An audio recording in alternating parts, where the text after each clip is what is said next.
Good afternoon, everybody. I hope you're well. We got actually a really nice turnout for this webinar today. My name is Tom Donahue, and I'm going to be taking you through some of the content today. There is a poll at the very top of your screen or bottom of the screen, depending on how your Zoom sets up. That's next to the chat button. If you can please make sure before you exit the webinar this afternoon, if you could just use that poll to let us know what you thought of this content, and that would be fantastic. So thank you very much. So I'm going to get started with this. This is first of all, there's a lot of familiar faces on this call, which is great. It's nice to see. This is a really interesting topic, and obviously it's interesting to me. I live it and breathe it every day. I want to take you through a number of different ways in which connected TV and OTT have become the barnstormer for digital media in today's world, and why. Going forward, I'm going to refer to connected TV and OTT as purely CTV, just because it's just too many acronyms. So we'll just dispense with the acronyms and we'll call it CTV. Assume it includes both OTT and CTV, okay? So, yes.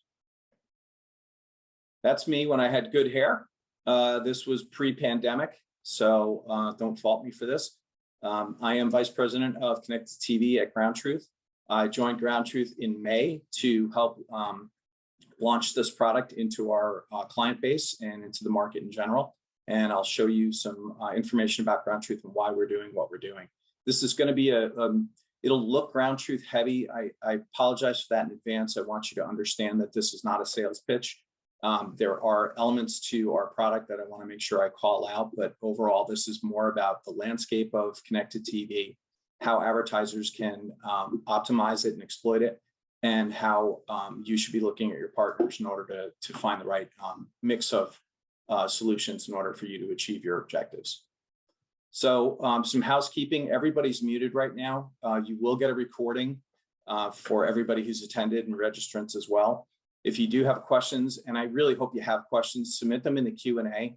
If I see it pop up while we're going through this, I'll probably stop and answer the question because I like that kind of give and take, even though this would be somewhat virtual.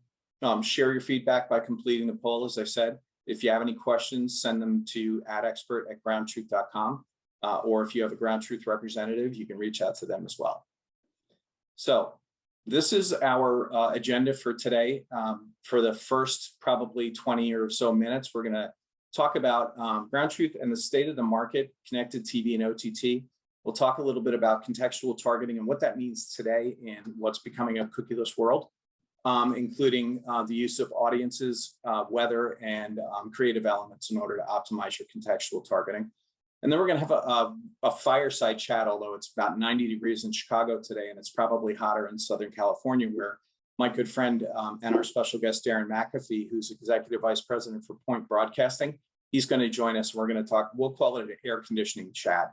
We're going to talk a little bit about how Darrin and his team roll out connected TV to their client base, how they educate them, and some of the things that they're running into as they discuss it with their clients. So I'll just very quickly, for most of you are already familiar with GroundTruth, but I think it's important to just kind of talk about who we are. You know, our intent, one too many, sorry. Our intent is to be the most trusted advertising partner in the space today. There are a lot of different ad technologies that we can apply to that intention to be the trusted partner for you. But the reality is that we're an audience-based foot traffic attribution-driven company, and almost everything that we do hangs off of those attributes. We use a proprietary blueprint technology, which I'll show you in a moment, that gives our advertisers the opportunity to really hyper-target into areas that give them the best results.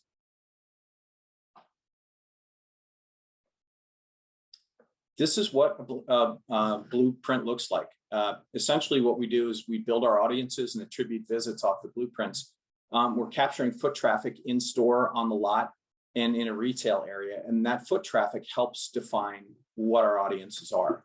And in my opinion, there's nothing better than physical attribution to determine intent if you're looking for shoppers who meet your criteria for relevance.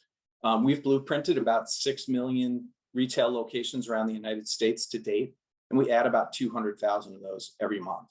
So it's a very robust in-store neighborhood model that we've deployed in order to help our advertisers succeed. So let's get to the state of the market. Before we do it, I have to do this. What do these acronyms even mean? I wish we had named this better 6-7 years ago when we were actually launching, in general in the industry when this was launching. I wish we'd named this a little bit more efficiently so that it was all encompassing. But essentially any screen is OTT. OTT means over the top, means you don't need a cable box in order to get access to on-demand content. You can get that content on a desktop or a laptop, on your phone, on a tablet, or on the big screen. So OTT encompasses all 4 of those primary screens in any buy that you might be making. If you want to only buy the big screen, you'd be buying CTV, which is a connected TV. And I'll show you in a second what the stats look like for household connected TV today. And I think when you see it, you'll go, yeah, that makes sense. But I just wanted to make sure everybody kind of had a clear lay of the land of what these acronyms really stood for. Anytime you make a screen selection in a campaign, you should do it based on the desired outcome. I had an advertiser last week ask me, what should they buy, OTT or connected TV? And I asked them what their creative looked like. And it kind of stopped them for a second. They said, I never really thought about that before. And I said, is your creative going to play well on a 3-inch screen? Because if it's not, if there's a lot of text, it's probably not the place where you'd want to put a lot of impressions. So you might want to shift more of that budget, if not all that budget, over to connected TV, where you're going to get the big screen impression. And that kind of changed their thinking about how they're going to develop creative in the future, but also how they want to deploy the creative they have today. We ended up with a CTV campaign out of that, which I think was the right decision for the advertiser. So let's talk about some consumer trends. Last year was weird, no doubt about it. It was weird for all of us. I want to say congratulations to all of us because we all made it through on the professional side, and we're still doing the things that we enjoy and love doing. And it wasn't easy. There was some hard work involved in that, and there was certainly some grit that we had to apply in order to get through endless Zoom calls and changing the ways in which we're actually operating as business people today and as businesses in general. But on the consumer trend level, because of the way we were living, durable goods really dominated the buying landscape in 2020. Furniture, gym equipment, cars even, and home office equipment. I can't speak for everybody else, but I bought a Peloton because I thought, why not? And my home office is now better rigged out than it ever was before. And I think at one point, Amazon was considering putting a distribution center in my backyard because the boxes kept coming. But that's pivoted away now. Durable goods will continue to be important as an entity for consumerism and through 2021 and into 2022. But the money's starting to pivot. And it's not surprising because things are opening up if they haven't opened up completely.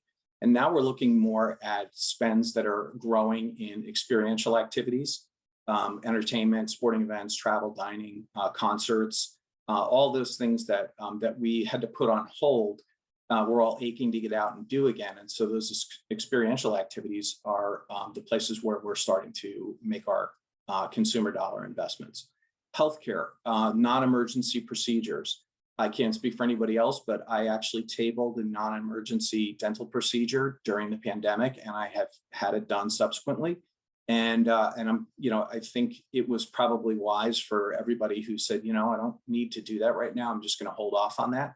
But we don't have to do that now. And I think that's really helpful for us to be thinking about as marketers. How are we going to target people who are now taking money that they were otherwise spending in durable goods and moving those into things like, entertainment, restaurants, healthcare. And then the last one here, automotive and real estate. They're super active. They're hyper competitive. My wife and I bought a car last week, and the trade-in value of her car was not as significant as I wanted it to be. And the the movement on the car we were buying almost didn't exist. And so the dealers had the upper hand in that case. And I think that's great because, it's a supply and demand market.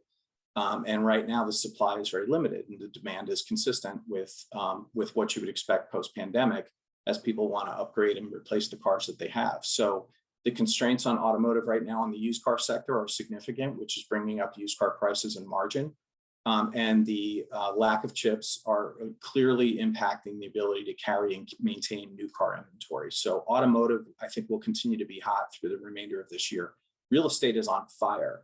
And I think real estate is on fire primarily because, again, during the pandemic, we all realized, for urbanites, maybe I don't need to live here anymore. Maybe I can live in the country. Maybe I can buy that house that I wanted finally. And so people started making those migrations to the suburbs or exurbia or any place else they wanted to live, but never had really the opportunity to do so because they were tied to an office. Today, with virtual work and remote work, people are making investments in real estate that they may not have considered making previously. So those are two segments that I would keep an eye on if you have clients who are in those sectors, or if you yourself are in those sectors. It's really important for you to be thinking about connected TV as a place to start capturing the eyeballs as consumer trends continue to move in those directions. I'm going to look at the chat real quick here and see if there's anything happening. We're good. Okay. Let's keep going. So foot traffic trends. So as I said before, because of our blueprint technology, GroundTruth captures foot traffic trends and measures them over periods of time. In this case, it was 90 days that we did this study. And I kind of like this study because it speaks to what we were just talking about before in terms of experiential. The green line is parks and beaches.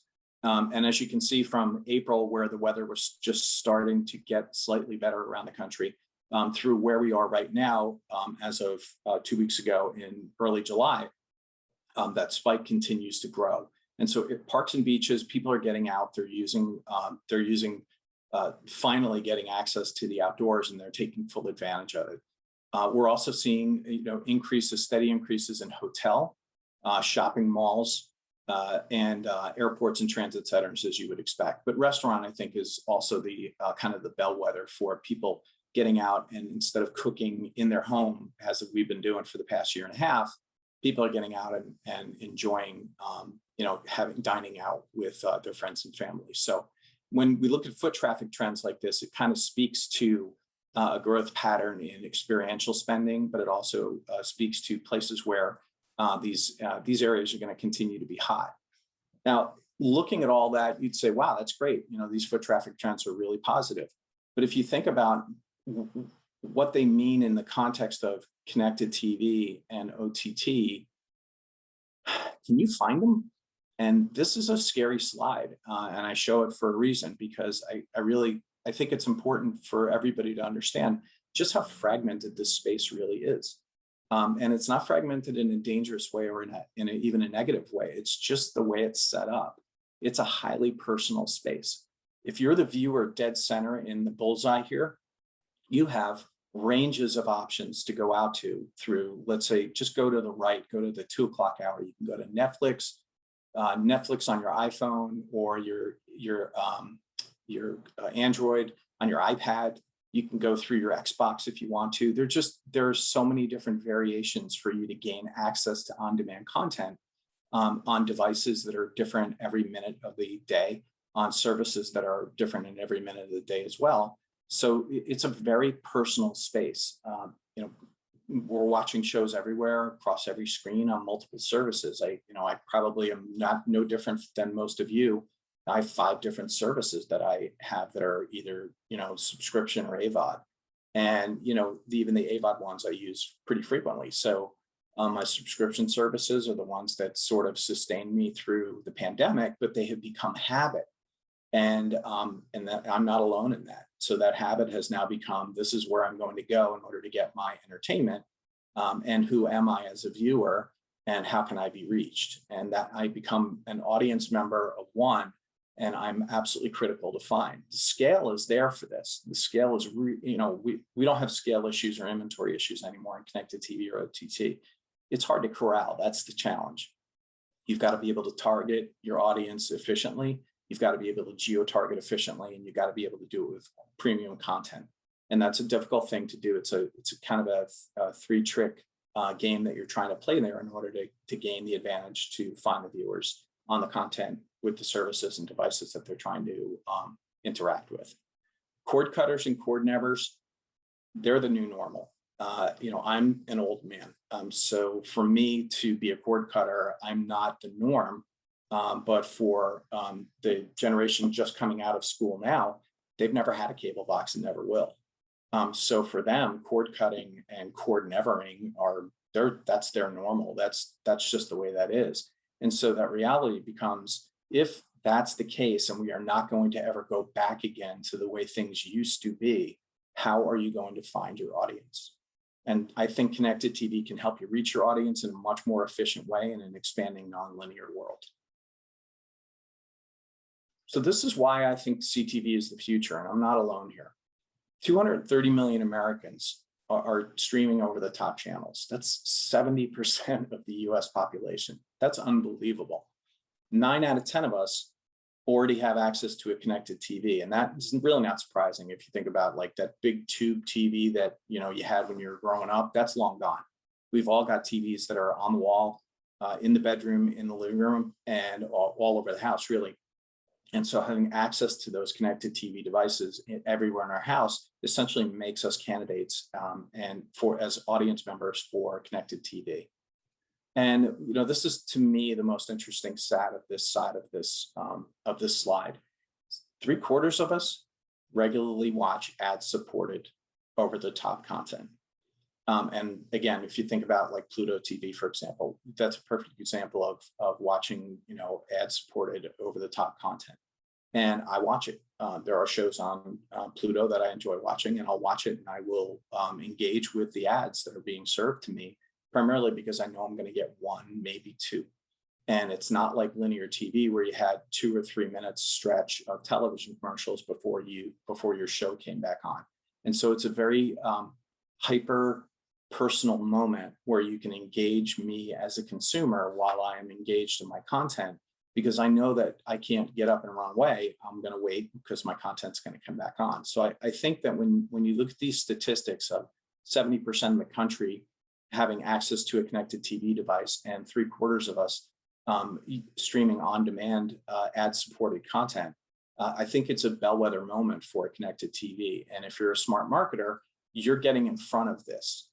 The challenge is only 21% of linear TV budgets are being allocated to OTT and CTV. And that's, to me, a surprisingly low number, although I did read something this morning that said that number might be closer to 30 by the end of this year, which is good. But I still think that opens up a window of opportunity for smart marketers who recognize that this is not a fully crowded space and that they can get their brand into play here on the connected TV and OTT front without being crowded out.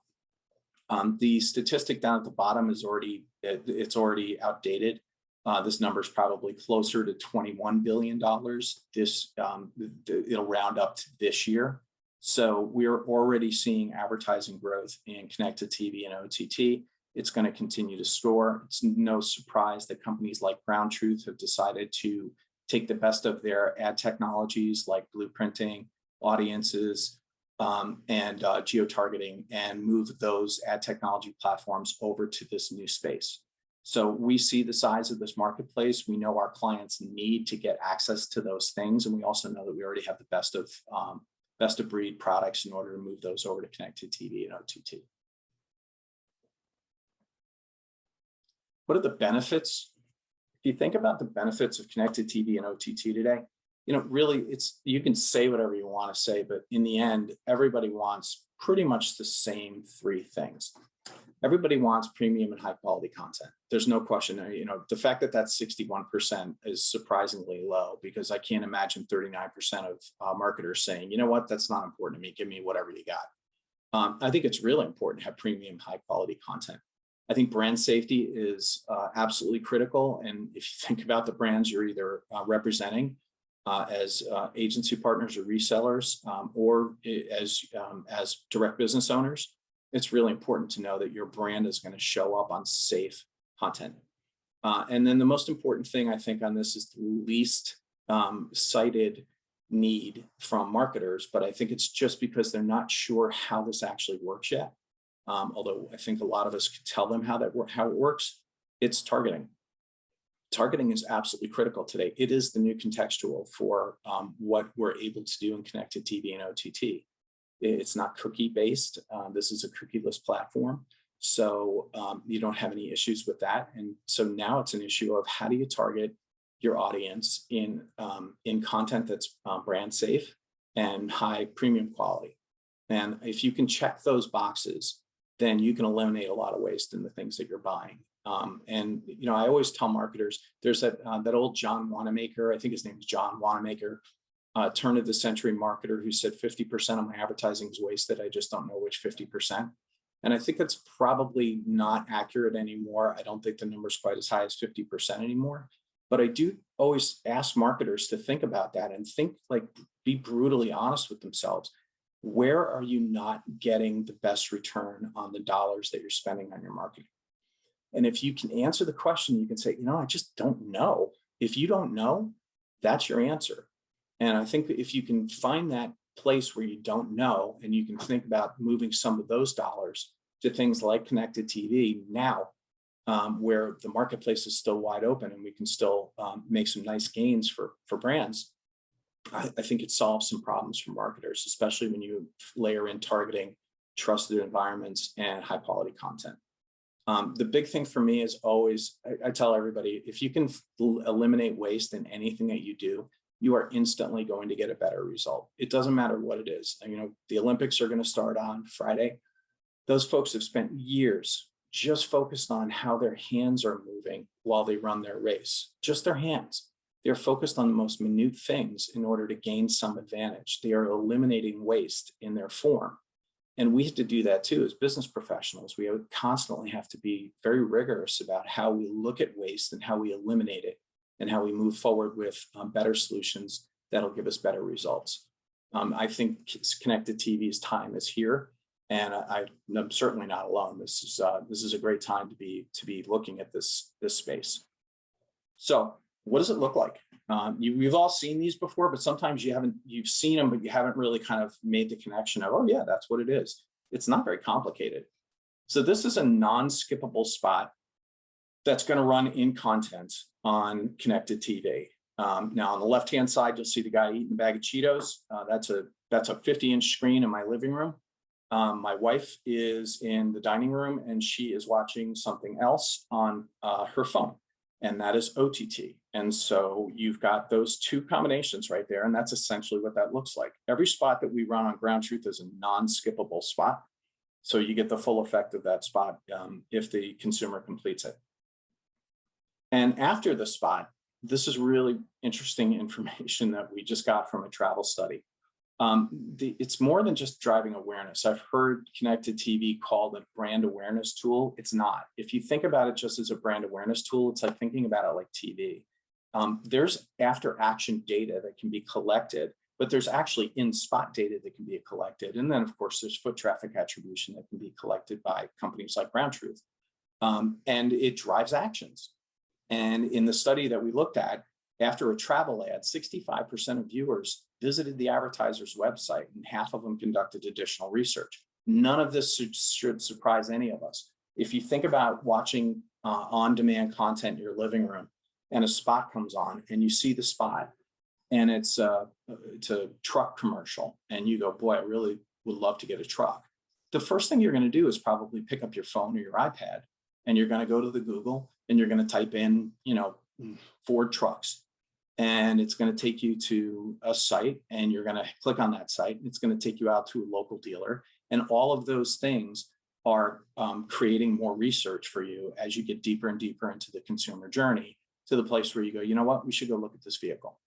And when you get to that point, if that spot has run on GroundTruth and you walk through the doors of the dealership, we're going to be able to collect that foot traffic attribution for you. So you'll get some efficacy off the campaign. So we know that connected TV does more than just create awareness. It actually creates measurable actions. Premium and brand safe inventory. I think everybody's got this kind of glory slide. You know, I wanted to put it up here because I think it's important for everybody who, you know, there's a lot of people on this call today. It's a very diverse community. There's community college here, there's a credit union, property casualty insurance company. There's a home services pest control company, grocers. There's a non-for-profit, a lot of car dealers, some real estate and mortgage folks, and there's a roofer on this call. And so there's a lot of different industries. And of course, resellers, the GroundTruth resellers and our agency partners are here as well. But that's a pretty broad landscape of folks who are looking at connected TV and OTT. And by the way, I don't care if you buy it from me or if you buy it from somebody else, but you'll hear from Darrin in a few minutes why it's important for you to get in this space.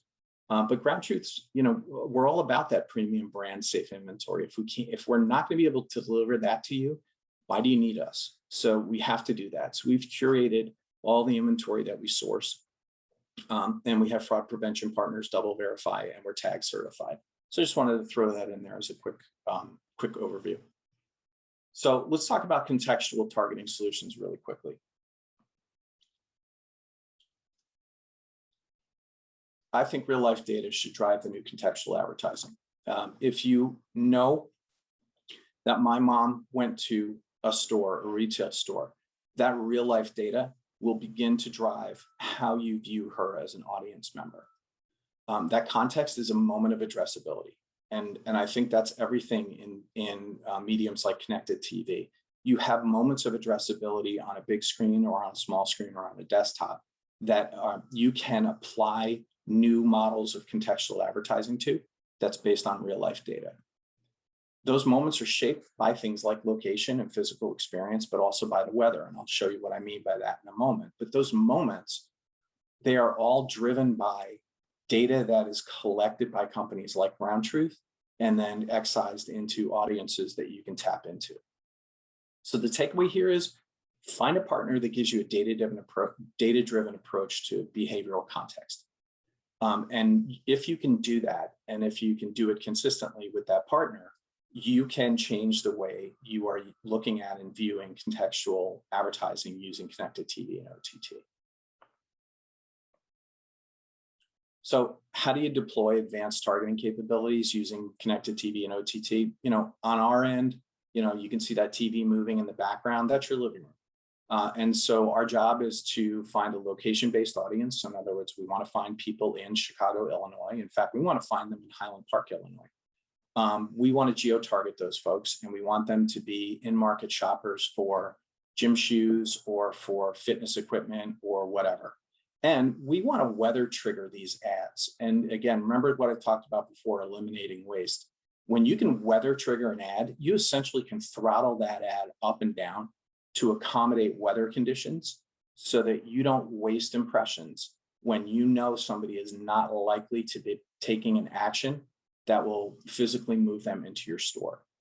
And I think that's an enormous advantage for marketers today, because there's nothing worse than having your restaurant ad run during a massive thunderstorm.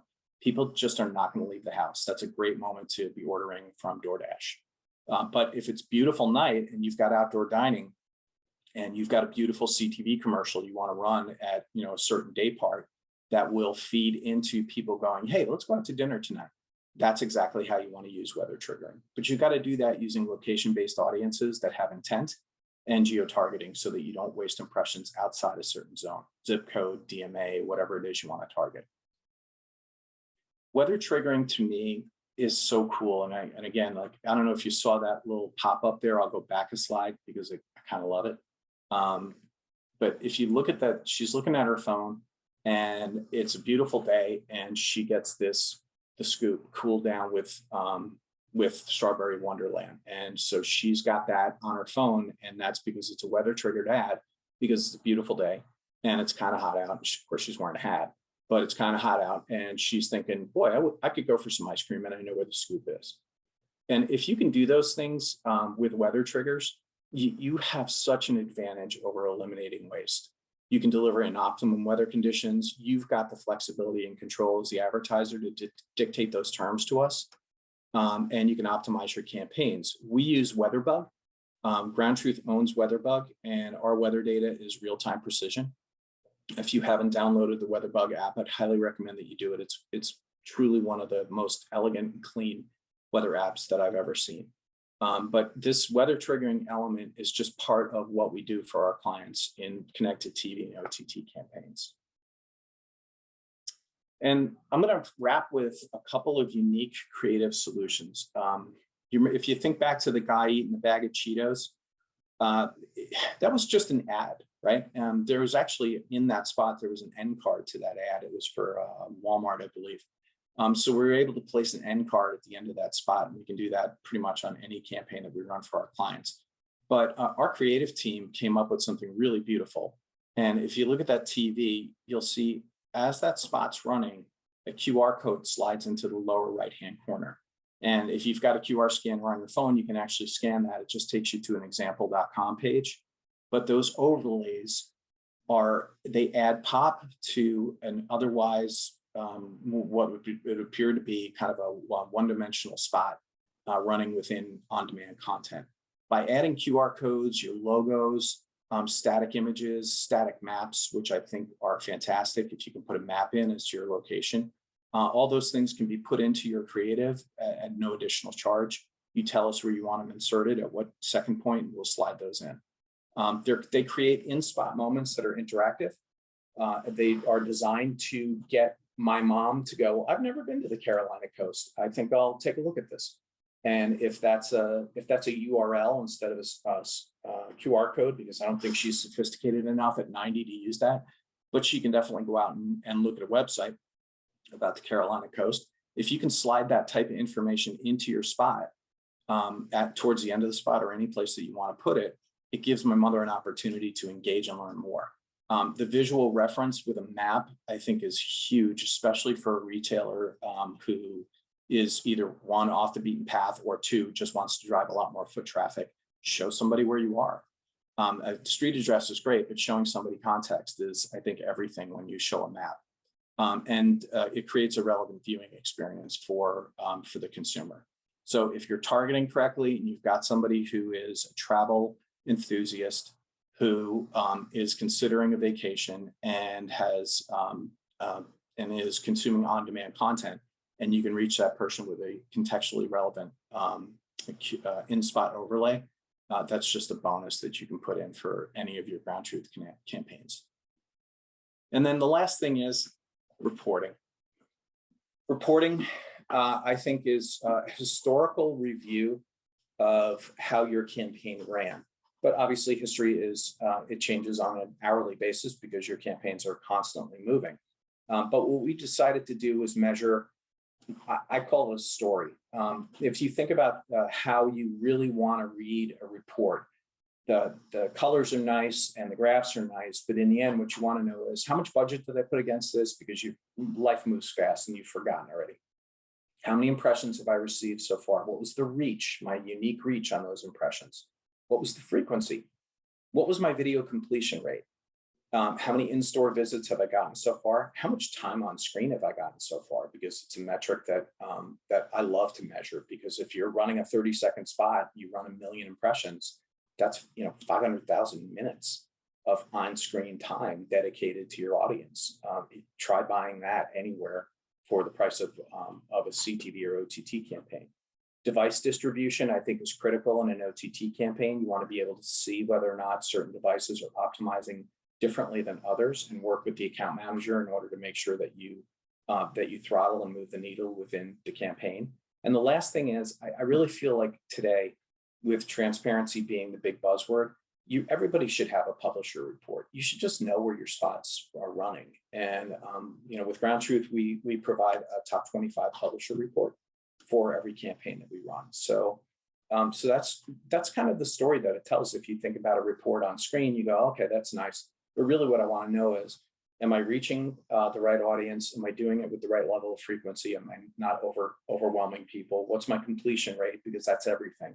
Am I getting any in-store visits, if that's a metric that you're measuring? Is the KPI of time on screen important? I think it's hugely important. Is the device distribution working, and where are my ads actually running? And so that's kind of my overview of connected TV and how contextual advertising is sort of changing today's world and how we can take advantage of it using these new tools. We call them new, but they're really not new anymore. But these tools of the trade, as viewership shifts, as the metrics evolve, in order for you to refine your search, refine your campaigns in ways that are going to create better on-screen accuracy. All of those things, I think, are leading us in the direction of connected television and OTT, and in a big, big way. And so I hope this was helpful. I'm going to have my air conditioning chat now with my friend Darrin McAfee. And Darrin, are you there, bud?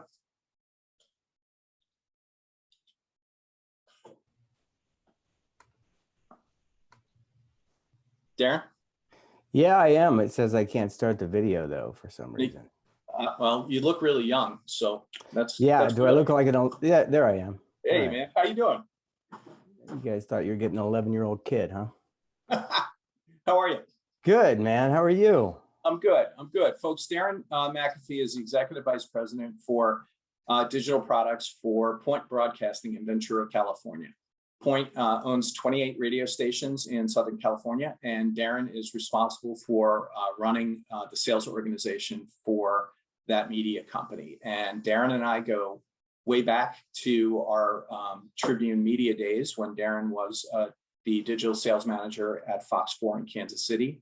He and I have had tremendous success selling connected TV and OTT in the past. And when I got to GroundTruth, I reached out to Darrin and we talked a little bit, and we've partnered up and we're doing some interesting things. But I value Darrin's experience in this space, and I value his perspective on how clients are seeing this today. And so I thought it would be really helpful for me to just kind of ask Darrin a few questions. So thank you for being here. I do appreciate it, Darrin. My pleasure. Yeah. So let's kick it off with the first question. How has this changed in the past 3 or 4 years as connected TV and OTT becomes more and more available to your clients? Yeah, good question. I think, yeah, we go way back, first of all, to the olden days of OTT, about 3.5 years ago, yeah. Right? Yeah. And yeah, I was thinking about that just the other day. I mean, we have come so far with the knowledge base of the small and medium-sized business owner now. That's the biggest thing. I remember going on calls back in like 2017, 2018, as we headed into that really busy election year of 2018. And you had to explain to almost every prospective client what OTT and CTV was. And that got to be pretty tedious. And, sometimes you wondered, did I explain it properly and all that good stuff? And now, cut to 3.5 years later, I've got clients that could educate me on this, and they keep up on this stuff. So that's the biggest change, I think, is there's just a knowledge base and people are understanding OTT more.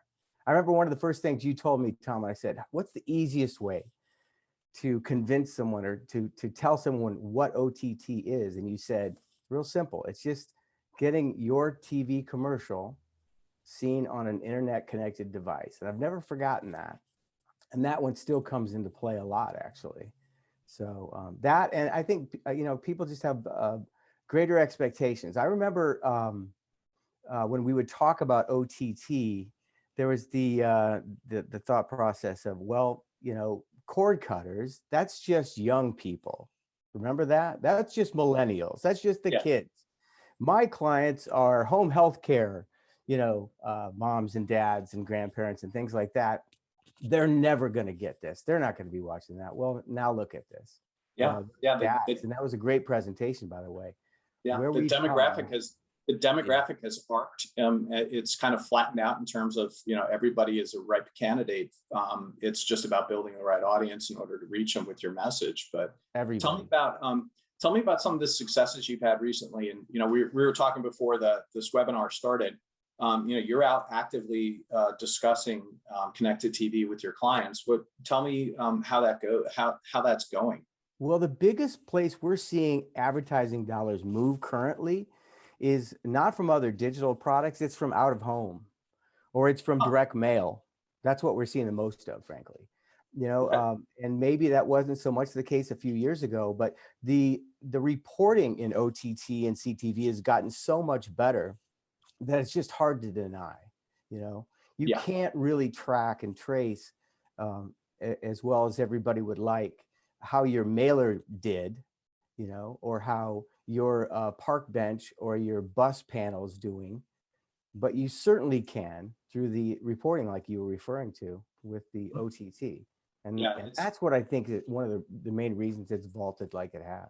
Yeah. I think we all want to know, you order a 9-ounce filet and you kind of want to weigh it.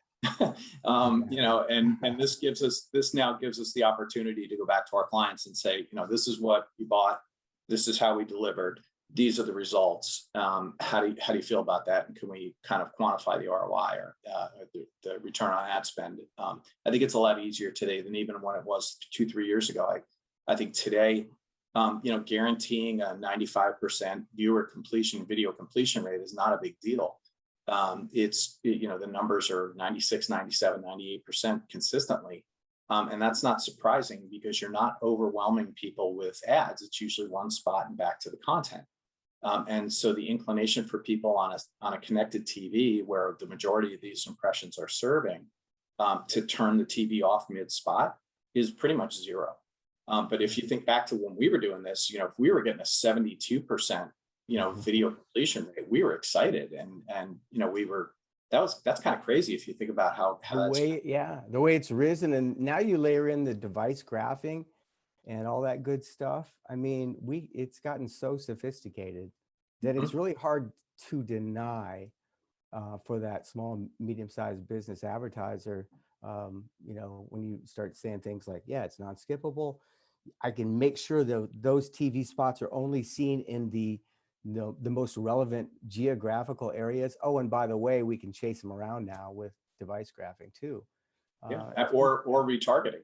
To be able to, I don't know if we did that with any of your campaigns on GroundTruth, but we can bang back and forth. So, if a campaign runs on connected TV, we can retarget via mobile and vice versa. So, you've got that sort of always on switch where you can, keep making sure that if you found the right audience and that audience engaged, you can continue to work with them. So, follow them during the consumer journey. But tell me about some of the sales related issues within your team. Has your team embraced this? Are they up to speed? Do they feel comfortable explaining this? And, how do you work with them? Because I know you're a great, so how do you do that? Yeah, that's a good question. So I think that's one of the reasons why broadcast groups are bringing guys like you and me in, frankly, Tom. I work with a staff of extremely talented and experienced radio broadcast salespeople. But when they brought me in here at a point 3 years ago, digital was, we joke and say that's the devil's work, to the radio guys around here. But that was one of the first things we had to get is you get everybody here up to speed, and you have to feel comfortable selling something, or you're not going to go out and sell it confidently. And there, if you get slapped down a few times, then pretty soon it just kind of goes by the wayside. Yeah. So that's been a real focus for us too. I think once they see the benefit of it and just how good the reporting can be and how good it can, make them look as a sales rep, which really solidifies the radio portion of the sale too. It's been actually a really nice, smooth transition. And we went from almost zero when I got here to, doing some really substantial digital billings now. And it's a great mix. And in Southern California, it's a pretty easy sell too, because we're talking about you're in your cars listening to your radio in Southern California for a good deal of time every morning and every evening on the way home. And we're helping you hit them everywhere else they are as they go through their day. That's great. So what do you think if you kind of look in your crystal ball for me, where does this all take us in, the back half of 2021 and 2022? And what advice would you give to folks that are on the call right now who are either thinking about this or have done it already and didn't quite understand or like the result? What is some advice you would give to those folks? If I'm a marketer, I say check that box for sure. You have to.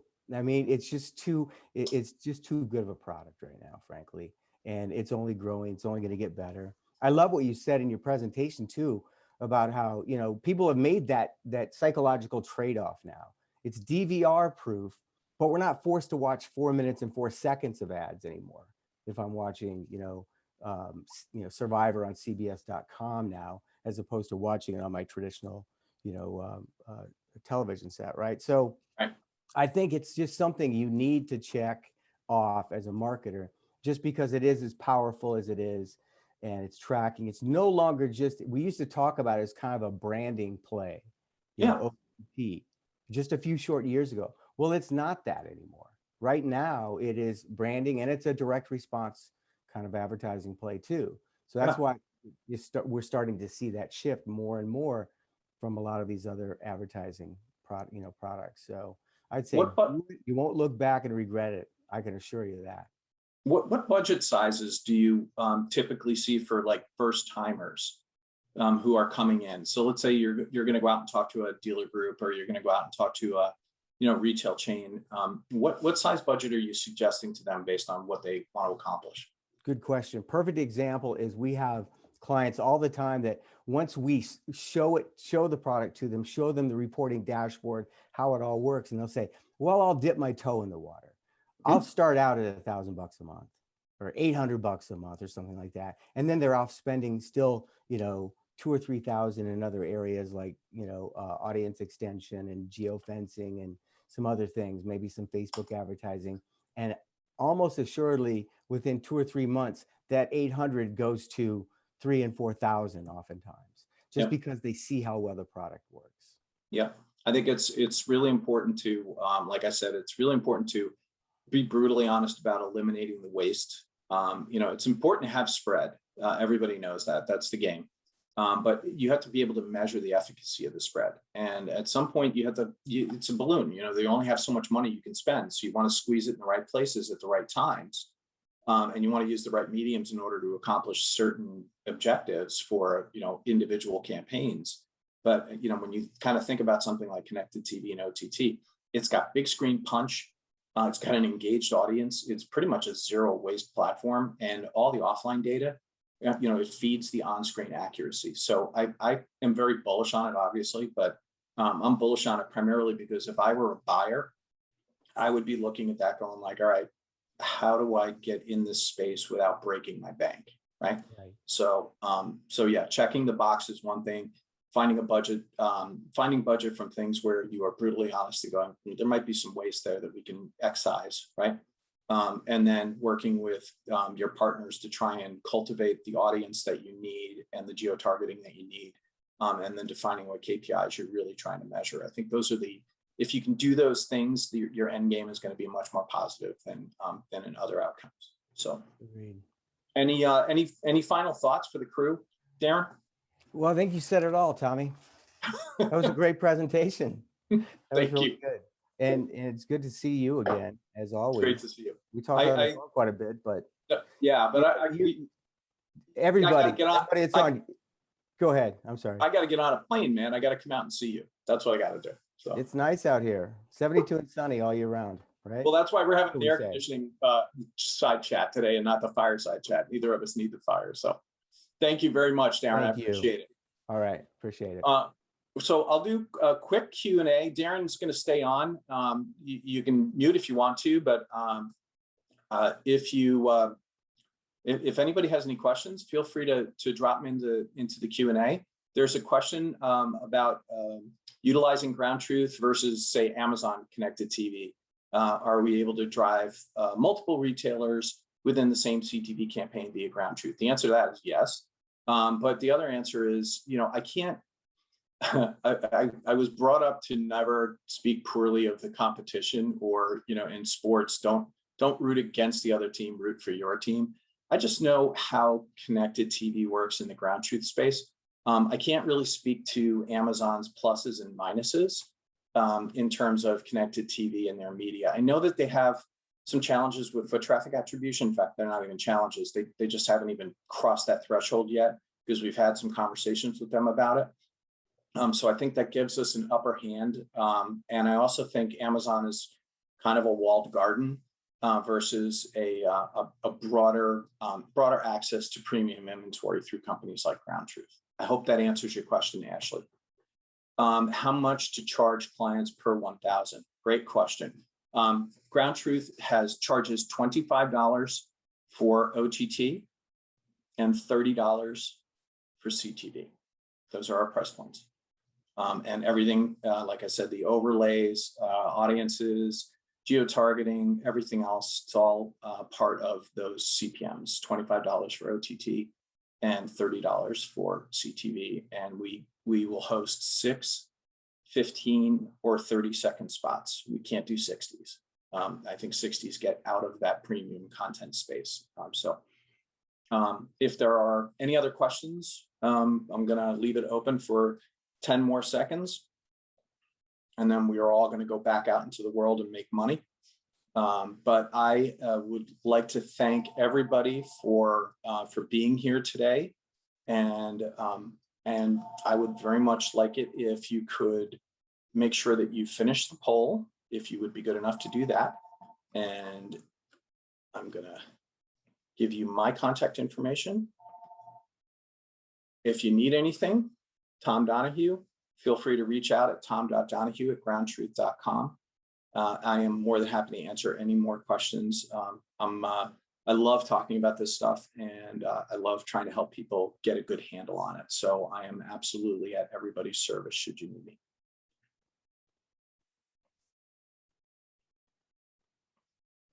I think we're good.